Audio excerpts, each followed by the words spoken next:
morning, sunshine. Well, it's not really morning for you, is it? It's like afternoon for you now. Yeah, I've been up since 2 a.m, so it's good. Tell us good evening. Tell us what you've been doing since 2 a.m. Oh God, I woke up at 2 and I was like, no, absolutely not. This is unacceptable. I'm going back to bed. I'm going to sleep. And then I laid there for an hour and I thought, yeah, this isn't happening. So I got up, made myself some tea and watched Downton Abbey. Perfect. How are you? Great glasses. Thank you. Well, I'm having a problem right now. So you know, sometimes when you put on certain face creams and they burn your eyes. Oh no. Oh my God, my eyes are red and watering. Well, I'm not sure I can have a serious conversation with you with those on. So I'm not sure I can have a serious conversation with you ever. Very true. Very true. Oh. My niece is ill at the moment, sick, and the one you've been monitoring. Yeah, so I'm hoping I dodged it. I'm like, bitch, I cannot do this right now. I'm leaving. Yeah. I will have a fucking mental breakdown if I get sick again. You already got sick all the time. I had a month of consumption and I don't want any more. So no, absolutely not. Get out of town. Yeah, exactly. I'm trying, and that's why. Countdown has begun. So shall we get into it so that we can get into it? Yeah, we got to get into it so we can get into it to get into it. Right, I always forget do we do news first or feedback first? We do news first. Well, I went to count us in again. I'm all 1, 2, 3, 4. Wow. Ready? Tragic. Yeah. Okay. What? Where's that? No, we actually, I've decided we're going to record a thing, and then we can sing over the top of it if we want, but I can't do this anymore. Excuse me? You don't get to just decide that. There's 2 of us in this relationship. Yeah, no, we have to. There's 2 of us at this news desk. Okay, well, from the desk of us having a recorded message at the beginning. Wow.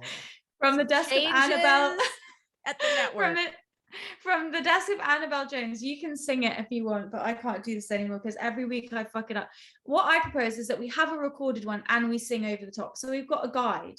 Got it. Yeah, so we're getting the best of both. Well, shit, as long as there's some changes at the network, I have a few things I'd like to bring up at the next board meeting. Let's see. I'd like donuts in the green room. You live near some shops. I'm sure you can get some delivered to your door. I do. I have a donut shop at the end of my road that's so good. There you go. Like the maple bacon donuts with a piece of bacon on top. You've got a bunch of yummy things like that, which I'm sure you can rustle up. For a while, we were walking down. We had like Tuesday donut morning, and we would walk down the road and get a donut. But then I gave up because I can't walk.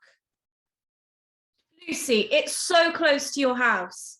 I know, but like, I don't want to walk in the morning.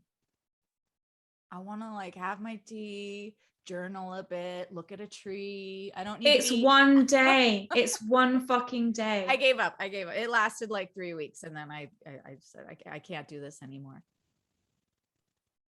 Right. We'll talk about that later. So ready? Vis-a-vis our earlier conversation, we will discuss that later. Okay. Into it. Ready?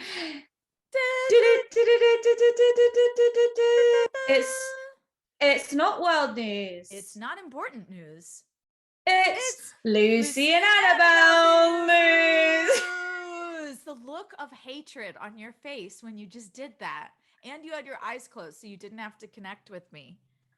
That was the most horrible. You know I have abandonment issues, right? You're triggering me. So this is how men feel when I lose interest in them. You just got a little taste of it. I just felt more alone doing that duet with you than I've ever felt in a performance. Lucy, It wasn't a duet. Get a grip of yourself. It was the news. We do it every week. It's not a bloody singing duet. Don't make this like the OMS at yoga group or whatever the fuck you do at Laurel Canyon Recovery Center. Whatever. What do you got for us, Annabel Jones? What's going on in the world? I just saw this and I loved it because I'm obsessed with Hunter Biden. Exclusive. Hunter gets the Hollywood treatment. British actor Lawrence Fox plumbs the depths of Joe Biden's son's passions for drugs, prostitutes, and painting. I'm obsessed with Hunter Biden. I don't even know who Hunter Biden is. Who is it? Joe Biden's son. He's Okay. He's just a real. Okay, let's just say Joe Biden's son, passion for drugs, prostitutes, and painting.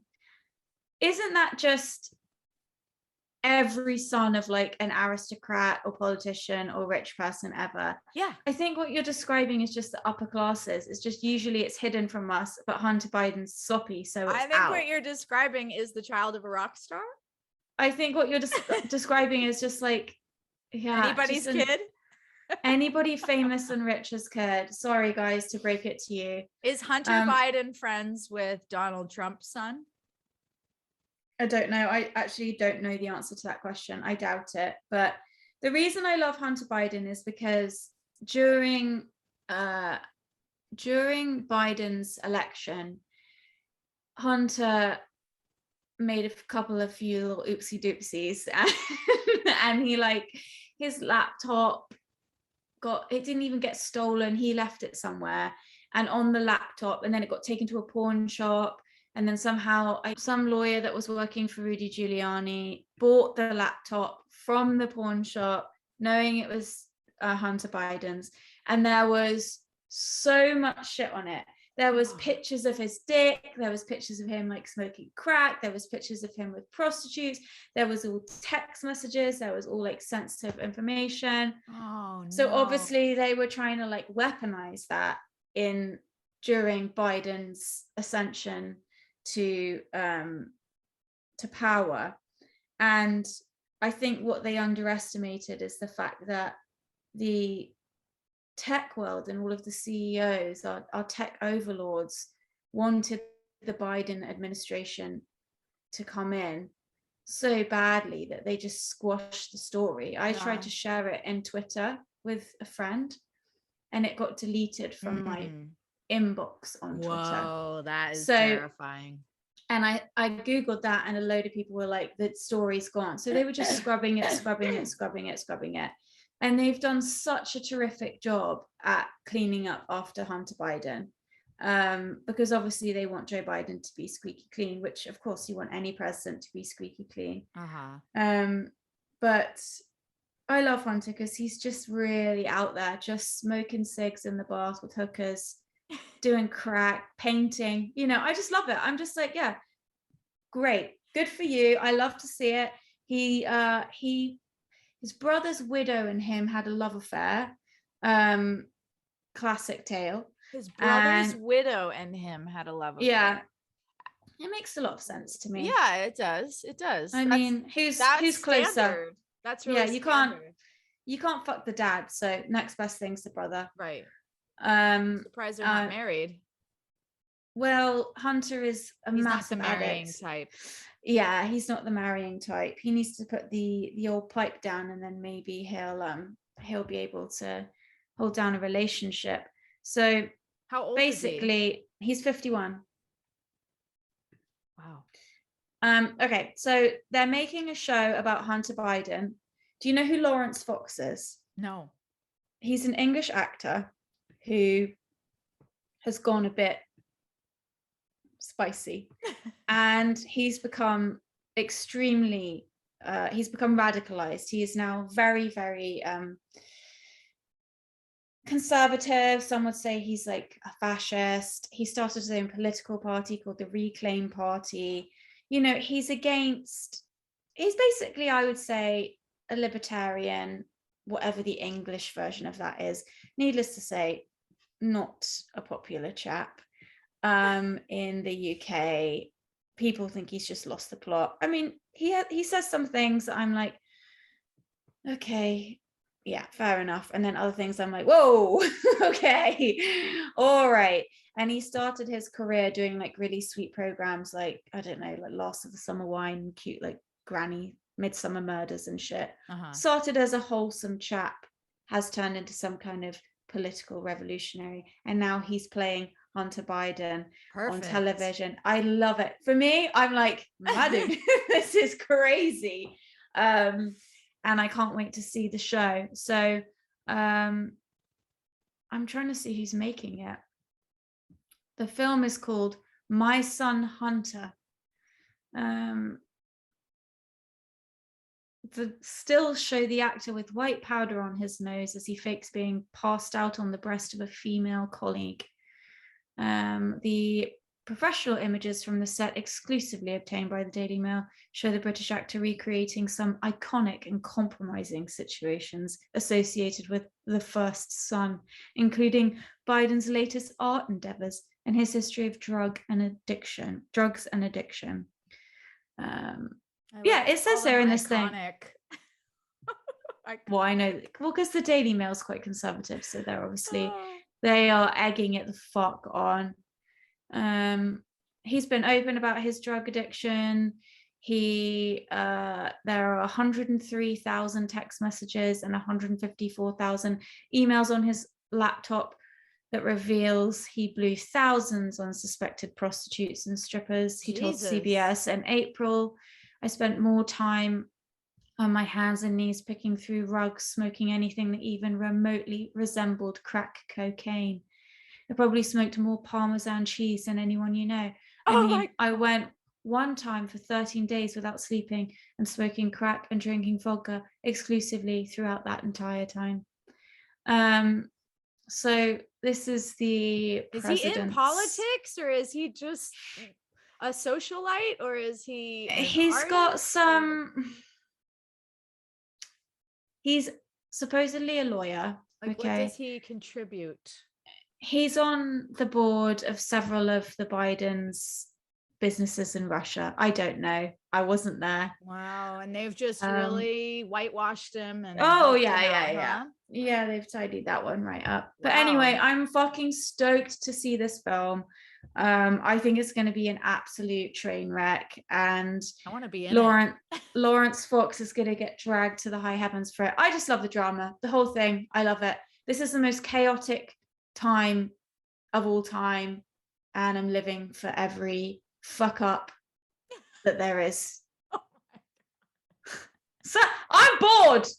I miss Donald Trump. You miss him. Yeah, I know. It's been very quiet since he left. It's been very quiet. Joe Biden's tweets are so boring. Joe Biden's so boring shit, but I'm not going to get into that today. No, we are going to stay away from that conversation. We are staying away from it. As far as I'm concerned, Trump was a great comedian. I miss him on the world stage. He's creating a social media app. I can't wait for it to come out. I'll subscribe. I'll probably be on there for 10 minutes and go, oh my God, get me off he's creating his own app because nobody else will allow him. Yeah, because our tech overlords have silenced him. Can you believe it? They are silencing many things that I am quite scared about, actually. I am watching daily as things are taken down, covered up. Big time. Yeah, it's wild. Let me just end this line of conversation and that sentiment with this thought for you and the listeners. Donald Trump was deplatformed from social media while he was still the president of the United States of America. And that's all you need to think about. If they can deplatform the guy that you don't like, they can deplatform the guy that you do like. And I think that's very important for us all to remember, is that right now it's the guy that we don't like, but what happens when it's our guy? True. And that's what frightens me about it. Yeah. And to many people, Trump was their guy. Yeah. So no wonder there's so much anger. Anyway, what's your news, babe? Anyway, just going to leave that there. My news could not be more opposite than yours. Yeah, go. Go on. If you were already bored, then you're probably going to be super bored by this, but I find it fascinating. So here's the headline. Scientists discover how intricate spider webs are made by brains that are a fraction of the size of a human's brain. So lately, don't know what's gotten into me, but I've become very obsessed with wondering how the fuck a spider spins a web. And Tell us everything. I found a great article. Do you ever think about that? Do you ever look at a spider web and go, that is a miracle? How do they do that? All the time. I've got especially hundreds of pictures of them on my phone. Do you? Yeah. Especially one that's hanging like in midair in a really hard to get to place in midair. You just think, how far can they see? How do they jump from this branch to that branch? It's endlessly fascinating to me. Have you watched the movie Spider-Man?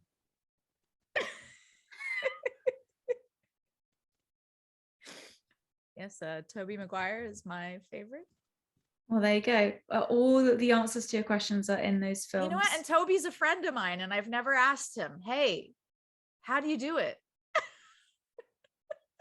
You've really missed an opportunity there. I mean, all I know is that he like flicks his wrist somehow and then comes out of something in there. I don't understand what happens after that. So anyway, so this article that I found on goodnewsnetwork.org, it says the Johns Hopkins University researchers discovered precisely how the spiders are building their webs by using night vision and AI to track and record every movement of all 8 legs as spiders worked in the dark. So they watched, I think, 8 different spiders. Yeah, they say between species, even if the final structure is a little different, the rules they use to build the web are the same. And that confirms that the rules are encoded in their brains. And now we want to know how those rules are encoded at the level of neurons, and it will help us understand larger brain systems, including humans. And they are very excited with the future of all this. The web making behaviors are so similar that the researchers were able to predict the part of a web that a spider was working on just from seeing the position of a leg. Oh, interesting. I know. What does it all mean? And fascinating that through studying the brain patterns of such a tiny creature, we're maybe able to learn more about the human brain. Do you think they really will be able to learn more about the human brain from a spider's brain? I don't know. I mean, I don't know what they're planning next to get down to the level of how this is programmed at the neuron level. I will follow this story closely and give you a really update. You should keep on top of it, because next time I can't sleep, I'm going to call you to tell me about it again. I know, it's just riveting. But actually, all jokes aside, this kind of thing is fucking riveting to me because it makes you question everything.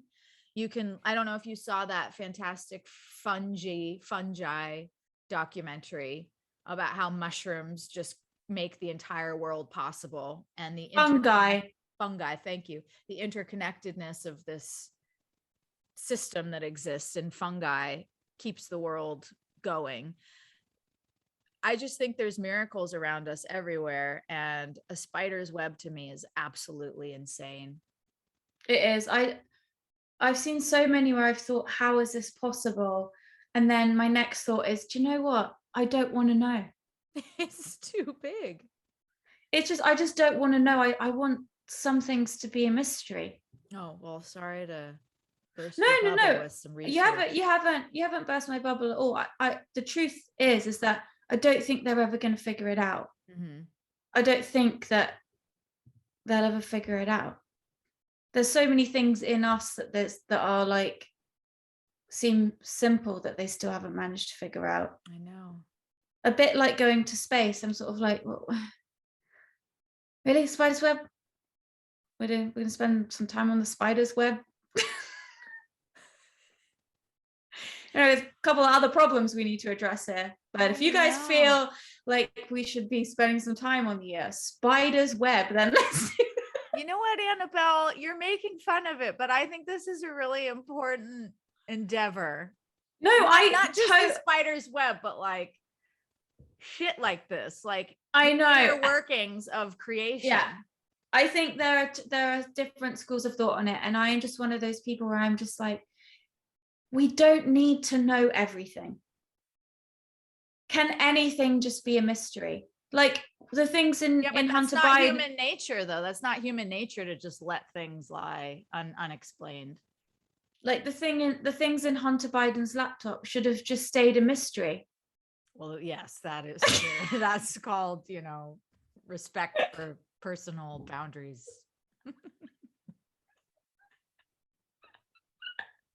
Anyway, that's my news. I'm glad you said it. It is. I like to know what things they're researching, because it just makes me think like, oh, there's a room full of people somewhere in the world sort of just doing things like this, and that's how they spend their days. It's fascinating. I like to learn about it. I'm constantly researching stuff like that. I just find it fascinating, and in a way, I don't know, it does help me understand my own beliefs, my spiritual beliefs, what I think we're all here for, what it all means. It just makes you think it means something? Do you think it all means something? I think what I see when I went on the spiderweb topic is I see universes within universes within universes. And to me, the spiderweb is a universe. And when you get down to the microscopic level, I mean, I just pulled up this morning, I was looking at this microscopic creature that has 8 legs with claws and a little round mouth. And it's microscopic. And they said it could survive any explosion on Earth, like any catastrophe. That little thing will still be here. Well, that's a universe that we have no idea about. Yeah. And so we are at our level, being human size in our little solar system, but we are microscopic to something. Yeah. So it's like stoner thoughts, I guess, but I'm not stoned, but it's it's fascinating to me. Just stoned on good vibes only, baby. Just good vibes. Well, please keep us abreast of the spiders and fungi as the story reveals itself. Please let us know how Hunter is doing. I will. Okay, people. You fucking people. There were a lot of great things said after this last episode, judgy. And we said that we were going to go away and try to catch ourselves throughout the week being judgmental. How'd that go for you? Good. Did it cross your mind again? Did you catch yourself at all? I did. Yeah, because I've been thinking about it for a few weeks, so it's been sort of like on repeat.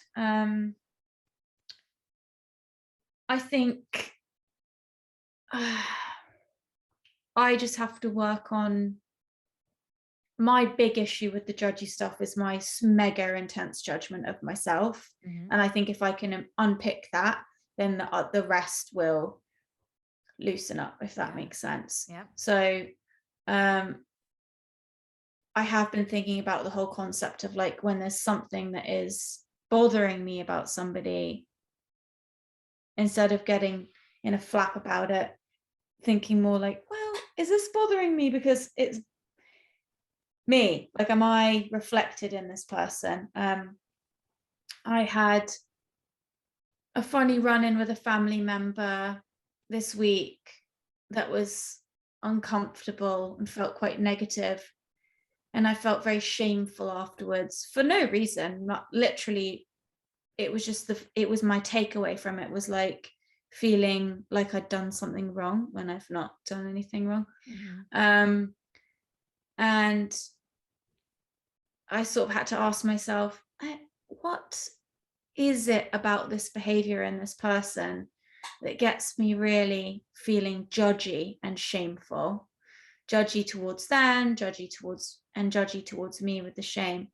And what I realize is it's just a family trait and behavior that they exhibit that I think is horrid, and I hate it when I do it in myself. Mm-hmm. There's some little cuties in the DNA on my dad's side. It's a potent cocktail of cuntery and And I'm really acutely aware when it jumps out, and I really try to keep tabs on it. And now more than ever, especially since the crash, I'm sort of, examining things a lot more. What's the person I want to be? And I think that that's such a confrontation for me every time I see that specific family trait exhibited. I'm like, it's me. I hate it. So that's kind of been really interesting this week. And the shame and the judgment were very interlinked in that. So I'm sort of just, they really are.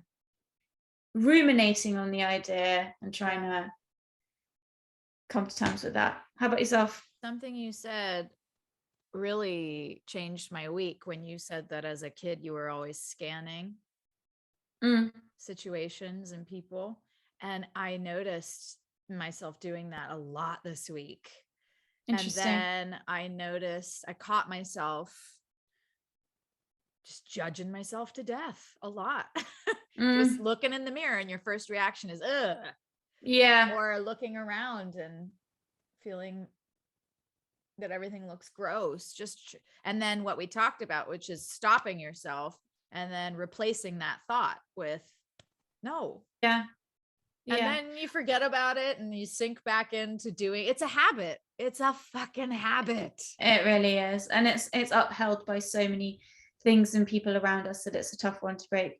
But yeah, I like that you're saying that. I did the same thing. I definitely made an effort to be more, to like gas myself up a bit more. Like if I thought I looked nice, I'd be look in the mirror and like say to whoever I'm with, God, I look stunning. Look at that. I'll just be like, I love doing that for myself. Look at, my friend took a picture of me the other day and I was like, wow, that is that. My bum looked so good in it. I was like, fucking hell, that's going on the grid. Like this needs to be seen. I want praise and attention for this because even I can see that is a fine ass. So I've been trying to like put some more fun, light, loving energy into that kind of thing. Like my eyebrows look good or my hair looks good or whatever it is, and just kind of put more of my energy into that than into, oh, Annabel, you're bleh, bleh. Like whatever the I was, how you've been looking around, you look around your flat and you go like, oh, everything's wrong in here. Yep. I started doing that with my fairy house. Really? You just got there. I know. And just going like, no, this is wrong. Well, you mentioned to me that you've been having some anxiety about your new space, and we can talk about that. It is, we can mention that in listener feedback, but that comes from this judgment, doesn't it? Yeah, I think all my things have been in storage, and going to storage is really hard because I'm like, wow, there's my life in this thing and like all of Ryan's things and everything, and it's just like, what the fuck. I try not to attach too much to it, but it's rough. You open the thing and you're like, okay, like, how did this happen? How did we go from a full life in a gorgeous home that we both worked to get to this? And then I bring my things that I really want out and put them in the context, and it's like, do I like any of my things? I'm just like judge, like everything's like too granny-ish, and I am a kind of a granny-ish kind of person. I like very classic English kind of things, and I do like really connect over that, don't we? Yeah, like you're like much more even older things than I like, I would say, and that's fine. Like I love antiques and I'm passionate about them, but I also like newer things and I mix the things together. But for some reason I've just been looking around going like, everything's wrong. Like I hate I've bought truly like 7 sets of curtains and swapped them. I drove 40 minutes to get the curtain rod I wanted yesterday because I was so tired of just trying different curtain rods. I'm just like, I'm going to go to the place where I know there's this one that I've seen that I want, and I'm going to fucking get it, because I can't have this conversation with myself in my head anymore. I don't know, just looking at things and just being like, you like that, do you?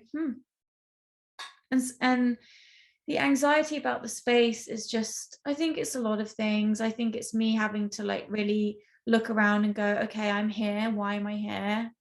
You know, I'm happy I've got my space. I love it. And I'm proud of what we've built. And it's such a relief to have a place in the world where I know is like my base and is here. Wherever I go, I can come back to it.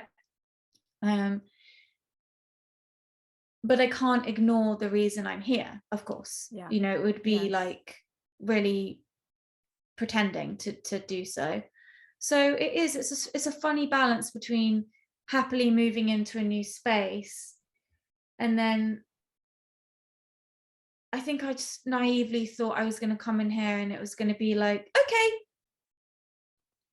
grief's outside of here, doesn't come in here. This is my new fresh space where grief will not be dusting things and I can start again. But it's like, yeah, you know what? The grief still dusts things in here too. So wherever you go, there you are. Yeah, and it's built into it, isn't it? I mean, the grief is in the foundation of it. Not in, I don't mean that in a disheartening way. I mean that as embracing it, moving forward with it. But do you find yourself resenting the space because of that? Or just kind of still in disbelief? I had like a teary moment where I was sort of, I've been judging myself about having storage. I've got such a thing about people with storage. If you can't fit it in your house, why do you have it? Obviously, my situation is slightly different, whereby, you know, it's a different situation. I've got all my husband's stuff. I'm not ready to let it go. I can't fit it in here. So it needs to go in storage along with everything from our house, blah, blah, blah. So I've got mega judgment about that, and I'm really trying to just get over it and just be grateful that I have the opportunity to have the storage and I haven't had to just like get rid of everything and deal with that. But I am kind of like, so now I just have to get rid of everything, do I? It's like, it feels like one indignity after another. I'm like, so now I'm expected to get rid of my table and my chairs and my favorite dresser with the brass bee handles on it. Why should I do that? Why do I have to do that? Yeah. You know, and it's sort of like, it feels like a final blow I'm just unwilling to take. So I'm not getting rid of it. And if that means I have to pay for storage, then I have to pay for storage. That's the choice I'm making. And then I'm judging myself for spending the money on storage, you know. Woo! And the cycle goes on and on and on and on and on. I'm just not ready to like throw my life away. And when I say my life, I mean like the things that I've collected over the years that have meant so much to me that I made into our home. Why do I have to get rid of them as well? Can't I just keep something? Fucking hell. I get it. So I don't feel resentful towards my space. I love my space. I feel resentful towards the situation, and I feel pissed off at Ryan and Max.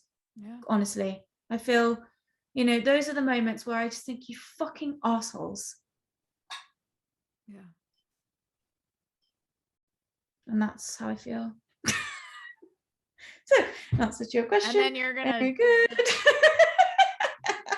Then you're gonna judge being mad at them, aren't you? And I'm like, I can't. It's really wrong to be mad. It's very normal. You know, it's not. We're allowed to be annoyed. We are allowed to be annoyed. I just even if somebody's died of natural causes and not in an accident or from something or another, even if you're just annoyed at them for being dead and leaving you, and that's the feeling that you have, it's like, you're allowed to feel that way. And I think I've suppressed my anger towards them so much, because I felt that I have to paint them in this angelic light, and, you know, over my dead body will anyone mutter a word against them. People follow my lead with the grief stuff, and it's what I'm doing then is promoting a environment where well, we can't really have all of our feelings. We can just have some of them, and the rest Ah, you need to take home with you, and you can do that in private. And you know, we're allowed to be fucking annoyed. And I think that that's just something that I need to get over, feeling like we're not, or that judging myself for feeling angry, you know. thank I am God. angry. Thank God you just debunked that. Thank God.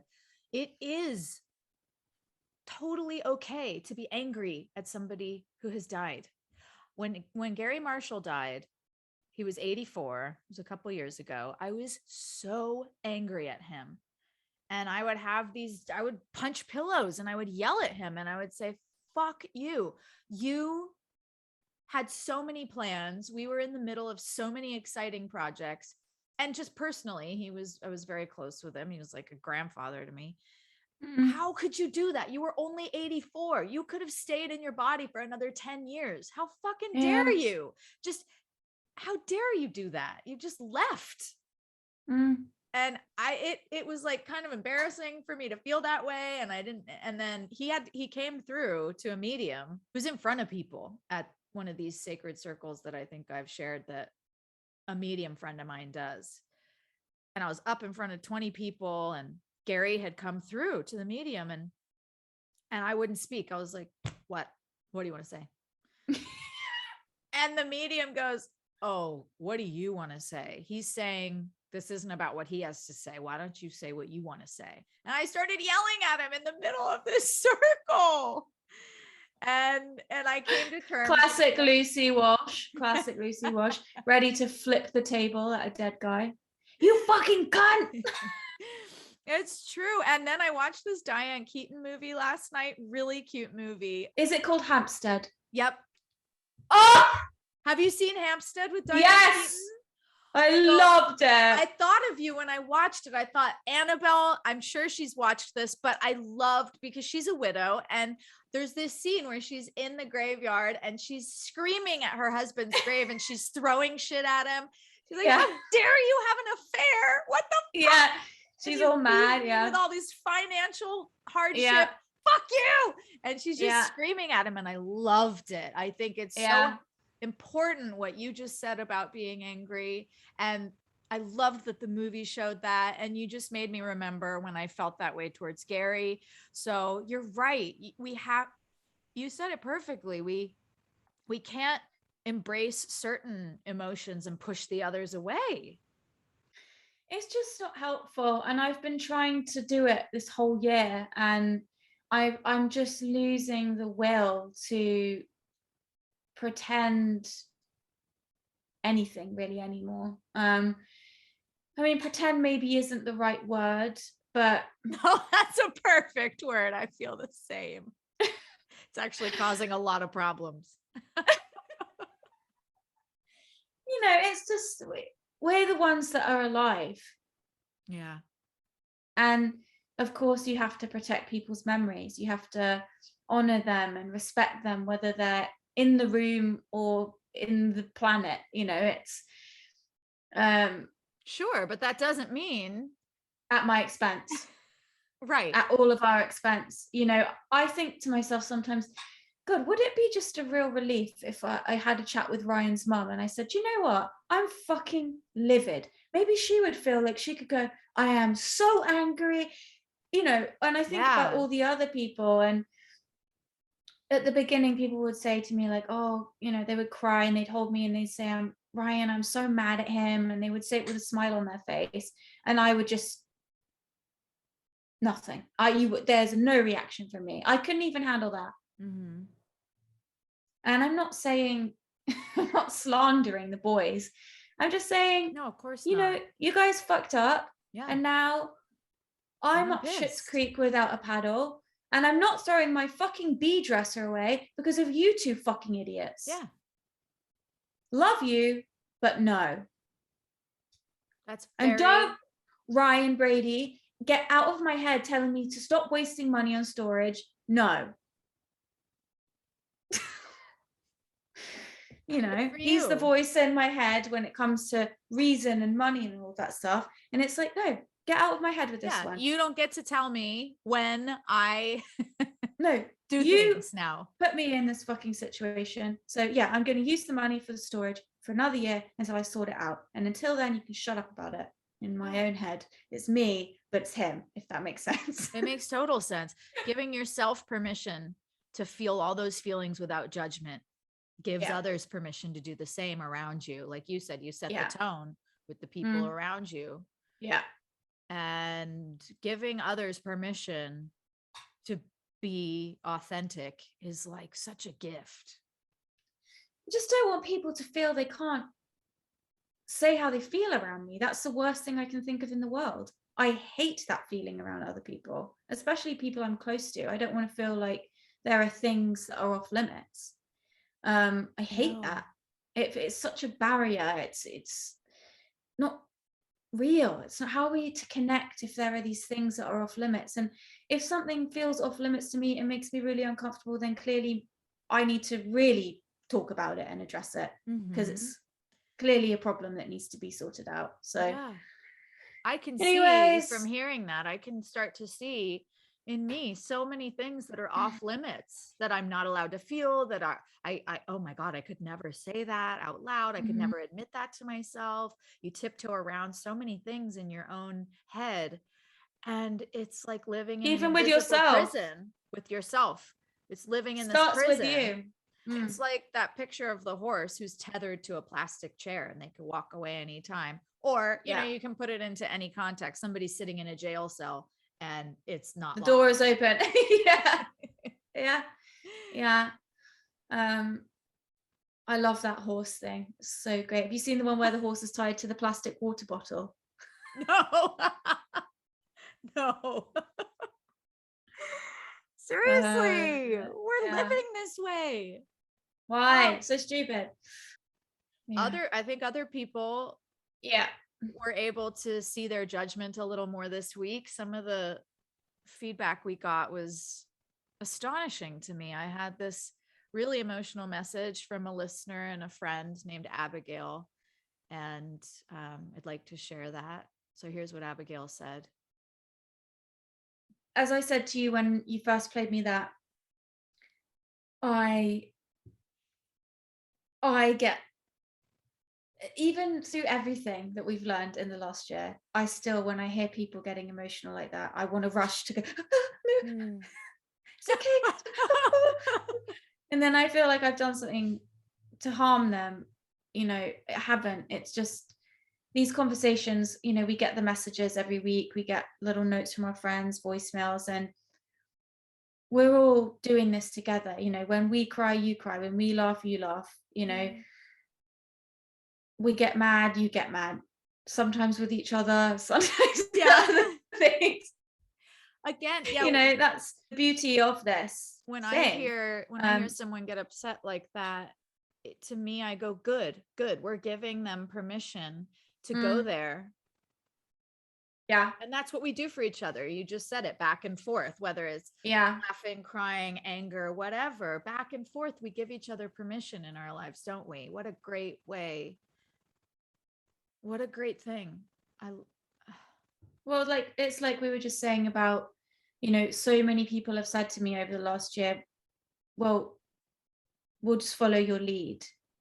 And I think they've sort of said it in a way, you know, when you say something to someone, you sort of look at them to be like, are you reading me? Yeah. Yes. And I've been unavailable for that in a lot of ways because of the things that we just discussed. But I think this show, like with the grief, like with all of it, sometimes somebody else saying something just goes, fucking hell, yeah, I feel the same. Yeah. Time to have a great cry. Oh, thank God somebody said it. Thank God somebody else said it. Exactly. So as much as we hate to make you cry, we also love to make you cry. And we're glad that you're feeling just anything.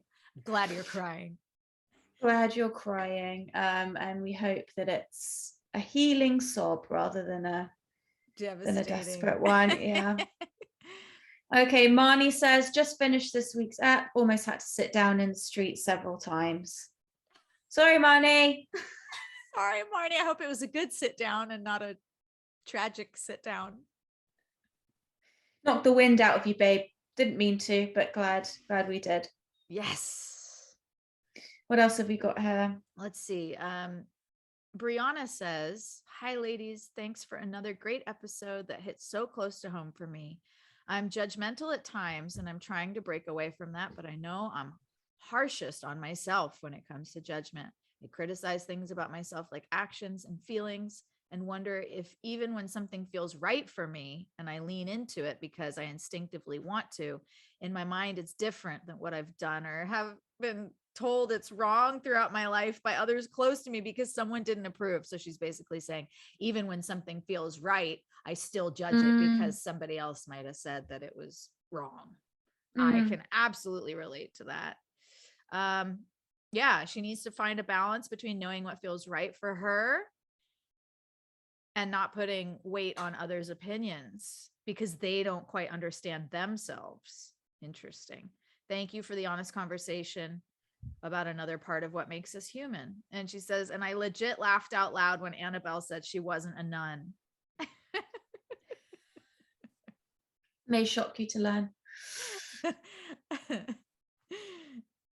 Did you think I was a nun, Lucy? No, I was going to say nobody who knows you would ever have any confusion about you being a nun or not. Great feedback. Another great episode. I felt like we were stumbling through it, but it ended up being a good chat. So while we're on the subject of feedback, some exciting news. Special announcement. We have created a telephone hotline. I know I said I was going to do it the week before. I couldn't figure it out, but now I've figured it out. We have a telephone hotline. We have a little hotline for our honeys. If you guys want to call us, leave a message. That's what we want you to do. Obviously, we chat mostly on Instagram with you, but if you want to leave us a little voicemail, you can call us on 805-836-2950. Can't wait to hear your voices. That is the Lucy and Annabel hotline. Okay, thrilling times. Yeah, you can leave us whatever you want. You can talk about the episodes, basically listener feedback, but audio now, and we will start to incorporate it into the show. Cannot wait to hear all your shining voices. That's going to be very cute.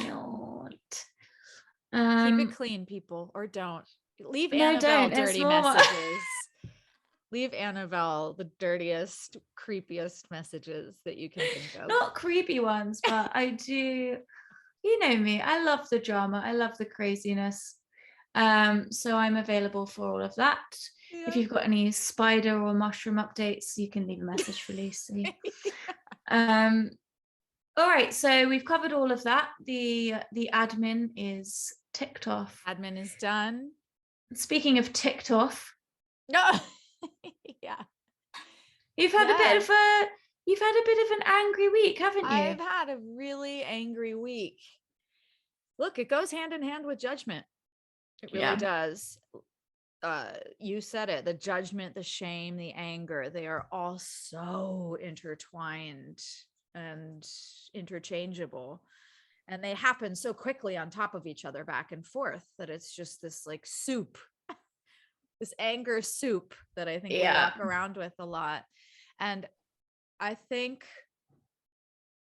maybe the judgment talk unlocked a lot of things because a lot of anger was coming to the surface for me this week. And this happens for all of us, right? Sometimes you have just a really angry day or a really angry week and you can't really explain it, but you're just working through something. And that's okay. Yeah. Like the emotions that we want to embrace, like the anger at somebody who's died, it's okay to be angry. And for a long time, I just refused to get angry. I couldn't get angry in my acting. I couldn't get angry in my acting. Really? No, like I would do a scene and I couldn't have that confrontation. I couldn't stand strong with my point of view and go at the other person. I had a my God, interesting. A real struggle. So we tease me a lot about flipping tables and punching people. I think that is because for so long You stuffed it down. I stuffed it down. I just walked around with this smile pasted on my face, which I think 99.9% of us do. And I love that poster of people who have taken their own lives. There's Robin Williams. There's maybe 10 or 15 people on this poster, and it says, "This is what depression looks like." And they're all smiling. And I really like every time I see that, because it's a really powerful reminder that we walk around afraid to embrace our anger and the scary feelings and the dark feelings that we judge so harshly in ourselves. So I'm trying to just let my anger live in the sunlight and embrace it and learn about it and go down that path until I don't need to anymore. So it came out with my family this week. I had a horrible situation with my family that also made me feel really shameful. Like you said, with your family situation, I feel really shameful. I feel dirty. I feel evil. I feel like a bad person, but those are all my judgments. Look at that. Those are just self-judgments. Well, are they your judgments, or are they? Well, no, I mean, I am being told that I am a lot of things. Yeah. And this is around the sort of holidays, and in America here we've got Thanksgiving coming up, and it's the beginning of the holiday season. I've noticed people are already starting to put their Christmas trees up. Feels like Christmas is settling in sooner than ever. I think people are just desperate to throw themselves into something and have a nice time and feel cozy and good.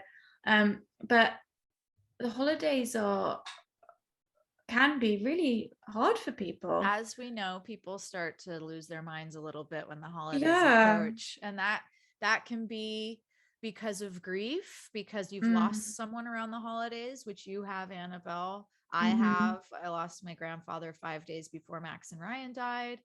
I've lost a couple other of my best friends. One of my best friends, Jason, died on the 21st of November. So for a lot of us, there's a lot of grief surrounding the holidays. It really shines a light on who's not here anymore. And who's not here, not because they're not because they're dead, but because they just have chosen not to be around you at the holidays. Chosen not to be around you. They've been disinvited. They've been invited but made to feel, we're inviting you, but there's conditions, or we're not okay with this, or the comfort levels, and that it's a minefield. The holidays are a minefield. And then obviously you add into it like COVID, and you add in all the other shit that's going on in the world. I feel like I'd like to go back to the good old days when we didn't talk about politics or religion at the dinner table. That, there was something to that. Also, I'd like to add into that is people's medical history and choices. Also something I would love to be off of the table. Yes, I think there's a very good reason that those things are not allowed at the dinner table, and we should definitely go back to that. Take a cue from English aristocracy. Exactly. It's holidays are hard, and then you put in any little slight hiccup and all of a sudden you can feel like the sky's falling. And fuck this, I just want to go and be on my own. Exactly. So I dealt with that this week with some family members, and that was my reaction. I just went, fuck this, fuck you, fuck me. I'm leaving. I never want to speak to you again, and I'm going to punish you forever, and I'm going to punish myself. So I got myself in this real gridlock of anger, and I'm not out of it yet. It's always going to fall on the self the hardest, and then that's just going to go out to everyone else. So what I do when I get really angry, don't think I'm alone here, is I start to punish my body and deprive my body of what it needs. So these seem like really small, stupid things maybe, but they add up. and they are the symptoms, as you always remind me, of something bigger going on. So I will go, well, fuck it, I'm not going to wash my face before I go to bed, and I'm not going to put moisturizer on, and I'm not going to brush my teeth, and I'm going to drink a glass of wine as I'm laying in bed, so I just fall asleep kind of buzzed. And then I wake up in the morning and my face is dry as sandpaper, and my eye makeup's still on, and my poor eyes are dry. My teeth aren't handled. That seems funny maybe, but those aren't good. Like, I know what taking care of myself. It's not a nice way to feel. I know what taking care of myself is like. I know the things that I do to stay taking care of myself. And when I'm not doing those things, I can tell that something bigger is going on. And for me, it usually leads back to anger. And I think we have to be careful of punishing ourselves and depriving ourselves when we get in that ego gridlock of fuck you and fuck this, and I'm just gonna throw the baby out with the bathwater and burn the house down and blow everyone up. So that's where I'm at. And I know that it's not healthy, but you know, when you're in it and you just like can't get yourself out of it. Really do. You know that this isn't the real you and the way you want to be functioning, but you're just so stubborn in that anger. And I'm feeling so stubborn, which makes me judge myself more. It's just an endless cycle. Well, I think you just need to feel what you feel, and then you're not going to feel angry forever. And besides, anyways, as we know, anger is much easier to feel than sadness. And what I think you really are is sad. Yeah. So then we're getting angry, and then we're judging ourselves. And then we're angry that we're judging ourselves. And then we're angry that we're sad. And then, you know, and it just goes on and on and on and on. And it's sort of like, you've just got to, like a toddler, let the tantrum run out. Yeah. And then instead just of be aware, to suppress the tantrum and then turning it on yourself.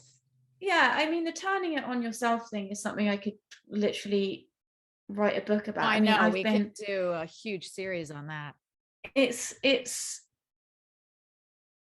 all I've ever done, you know, as the eating disorder stuff started kicking up when I was maybe 7, as a way to kind of turn the pain that I felt outside inward. Yeah. I was cutting myself as a teenager, and that was kind of my like gateway drug to self-harm was you know, that and I never really understood why I was doing it until somebody explained it to me. It just was me, and this resonated with me. It's not to say that this is it for everyone, but the pain I was feeling, the anger I was feeling, I couldn't articulate it. I couldn't share it. I was a child. I didn't know how to work through it. So I like somatized it. I made it real. I made the pain show. And one of the things I've realized with this eating disorder therapy I've been doing is that when I do lose weight purposefully, it's my way of going, look how much pain I'm in. And when you hug me and you feel my bones, that's my way of saying to you, look how much pain I'm in. When you don't wash your face, when you wake up and you haven't taken care of the dishes, or you've drunk wine when you go to bed, look how much pain I'm in. Yeah. And you get to look in the mirror and go, Lucy, you're in so much pain. Yeah. And that's one of the things, but I want to share a couple others that are not comfortable for me to say out loud, but I think it's important because I hope it gives others permission to see when they're doing this. But like, I won't shower. Yeah. I will hold it when I have to pee. Wow. Interesting. It makes me emotional because you turn it on yourself and you ignore the signs that your body's giving you for what it needs. That's why we get a signal. Hey, I got to pee. Okay, let me do that for you so that you're handled, so that you don't get a urinary tract infection or a bladder infection. Let me handle that for us. And when, oh man, yeah, more things like that. I mean, I'll eat shit. I'll just eat sugar and I'll drink and I won't have sex. I'll deprive myself of all that. Like you said, the dishes, I won't clean. It becomes this total system shutdown. Yeah. And you just can't allow it. I think that you can allow it for a day. I think you can go, do you know what? This has been a fucking shit day. It's 3:00. I'm putting my pajamas on. I'm having a glass of wine. I'm not washing my fucking face. I'm going to eat Haribo for dinner. I'm going to wake up in the morning and just try again then.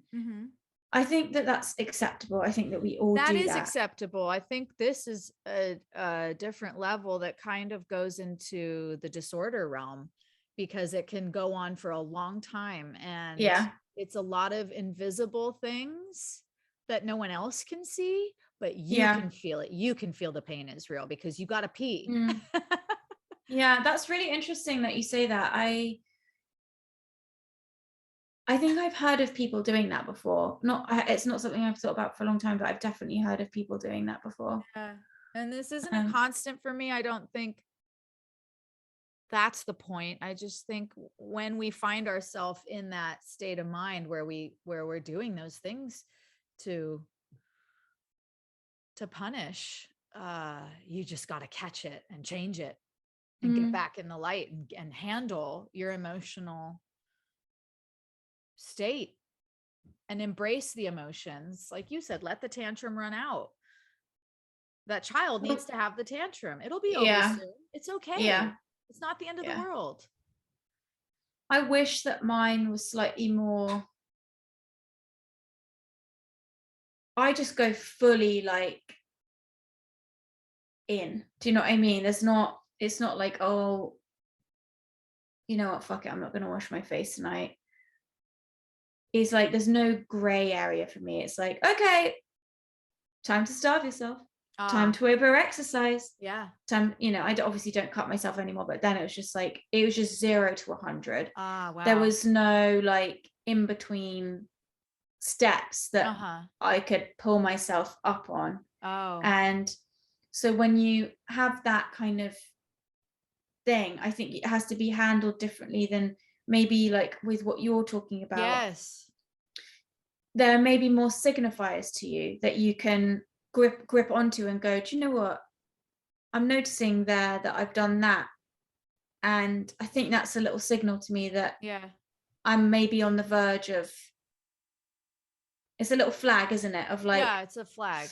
It's a red flag. And then sometimes you're going to blaze through those red flags and you're going to do everything all at once and it's going to go on for days. Listen, of course.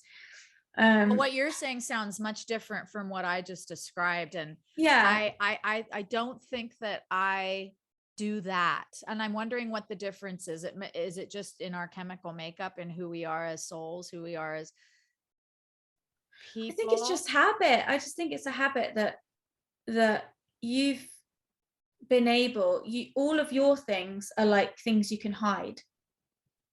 Right. Yeah, I don't do anything that shows on the outside. Mine are all things that are really high stakes and hard to hide. Yeah. So like if you're close to me, you're going to notice if there are cuts on my arm. If you're going to hug me, like I've such a thing in my life of like my closest people to me will know I'm not okay before I know I'm not okay. And I think this just crossed my mind. Not that you haven't experienced this, because but the reason I keep my self-punishments invisible is I think ties into the people pleasing. Like, I don't want to be a burden to anyone else, but I will punish myself within an inch of my own life. And that leads back to that low self-esteem, which is part of being overly judgmental, which we all suffer from. So yeah, I I've don't want never, to impose it on anyone else. And that comes back to the timid child who didn't want to impose any hardship on my father so that he wouldn't leave again. yeah, yeah. So it Yeah, becomes I've never invisible and been silent. So have a you had it? people pleaser. Right. No, because I've never been a people pleaser. So your stuff is outward and Opposite. visible. Yeah, opposite. I'm Because like, you just oh, said, I don't please you. Oh, go you fuck just yourself said then. earlier, like, yeah, you just said earlier, this is the proof to the world that I'm in pain. Exactly. And And I to think me, I don't want the world to see my pain. yeah, I think very much so that makes a lot of sense that It does. you would be. I've always had, like Ryan would say, I was a shock jock. I like to shock people. I wear it all out on my sleeve.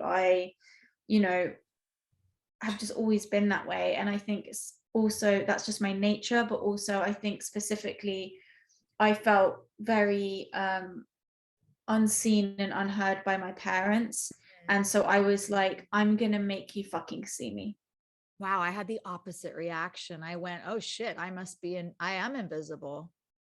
Yeah. Wow, I admire the way you are and your reaction so much. It's the opposite. It's the opposite from how I handled it. And I just admire it so much. The way I reacted, no judgment against it. I did the best I could as a young child, Yeah. and no judgment. And not that any one way is No. better than the other. It's No. not judged up against each other. It's just No. fascinating to see how we each react as individuals, and no two of us react the same. No. Yeah, I was like, oh, you still don't see me? Okay, I'm gonna dye my hair blue and I'm gonna put 2 nose piercings in. And if you don't like that, I'm gonna get a fucking tattoo. I'm gonna date an old man. Like, I was just like, "Oh, you see me yet, bitch?" Mhm. Like, that was my reaction, I think. And it's only now that I'm older that I'm beginning to understand that that's what it was. It was me waving the white flag of like, somebody please help me. Mm. I am in pain and I need to be loved. I need to be helped. I need to be held and guided. And, you know, I think that I don't need that anymore. So Right. I am able to provide that for myself Yeah, now that's as what an I was adult. just gonna say. Like I can do all those things for me now. So there's no need anymore for these systems. And I think that's why I've come to this place with the eating disorder thinking, where I'm just ready to get off the merry-go-round, because it doesn't serve me anymore. I don't need it anymore. I don't want it anymore. And I am very capable of processing my emotions in a healthy way, of communicating what I need to communicate, of taking care of myself. So that Me too. That behavior is completely redundant in my life, and I want it gone. Yeah. That's why this week was really intense for me, is because I had not resorted back to those patterns in a long time. And Okay. that's okay that it came up again. That's okay. Absolutely. It will. It's I just don't really, human yeah, being exactly. human. Yep. You're not infallible. It's not like we never are gonna get to this perfect place where we're like, oh, we're cured and we're never gonna make mistakes and we're never gonna say the wrong thing and we're always gonna be the perfect partner and sister and daughter and a fucking pussy's always gonna be on straight And and I my hair already is dealt gonna with be that. So it's not going to ever come back because I already neatly tucked that away in a box. Jeff loves to remind me that I'm going to be reminded of shit for the rest of my life. Yeah. he always says to me when I make a breakthrough with his stuff, he's like, I know I say it to you all the time. This isn't the loss of this. Yeah, they're reminders, aren't they? Yeah, it's like, it's a part. Some things are just habits we can get rid of, and some things I think are very hardwired into us and take work every day. And those are the things that are not just going to disappear overnight. Sorry, like my eating disorder isn't just going to be disappearing from me, but I can mute it. We can get better at handling them. Yeah. I think, interestingly enough, I've made a lot of jokes about my eating disorder and self-harm and my instinct to self-harm. And I think that's another thing that I'd really like to kind of move away from, is not to be like, oh my God, super serious chat, trigger warning. No, I'm not like, I don't mean that to become precious about it, but I do think that it's total avoidance, the jokes I make about it. And you know, I think that I make a lot of jokes about the future and being, you know, having a low BMI and being a frail granny and all those things, almost to just make it okay in case it does happen. Yeah, I mean, a comic said something last week that I love. He said, if I don't make a joke out of it, it'll kill me. Yeah. And I know what you mean. I have a rule with myself. I have a rule, as much as I can, where it's okay to have a sense of humor about oneself. Of course you should, but the put downs against myself, I try to stay away from. I don't like putting myself down. And I did that for a long time out of avoidance. Yeah. Yeah. It is. If I make myself a joke, if I make my experiences a joke, then nobody else can judge them because I already did. Yeah, exactly. And it's what we were talking about earlier about people taking your lead. And if I'm joking about my eating disorder, ha ha ha, then you're telling everyone else it's okay to do the same. And then I'm also telling future me, like, haha, it's fine. You know, it's like, no, it's not fine. It's boring. It's old. It's tired. You don't need it anymore. Let's move on from it. Yeah. Isn't it funny how the holidays just bring up all of this magic? Oh yeah, we've got a month ahead to talk about it and discuss what unfolds. What a great conversation. This really helped me. Good. Yeah. So this is great.